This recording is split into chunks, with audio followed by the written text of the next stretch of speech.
What I've learned is that heroic leadership, where the one person stands out in the front and everybody follows them, is probably very valuable in some circumstances, but in normal everyday life, if you're talking about a school, if you're talking about a hospital, if you're talking about a government department, you usually find that, particularly with business leadership, for example, it works best when you have some collaboration, when you're leading a team, when you're not, as it were, trying to be the heroic standard bearer, but you're obviously responsible, but you are working with your peer group and trying to take them forward on an agreed strategy. Things we find very effective is not to leave the leader isolated and alone, but actually to engage them in a process that they are actually part of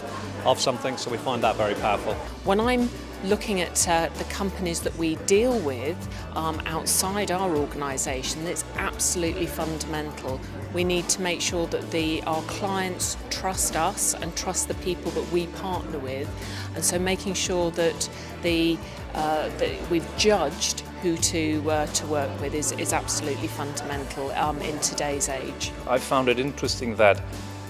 we while we challenge this idea of the overarching leader, kind of very much so through collective distributed leadership, we also found kind of strong voices that there is something about individual authority and I would call it responsibility that's not to be neglected, and that actually lies in the variety of ways how to think about leadership and engage in leadership, where challenges of today might be met instead of looking only for one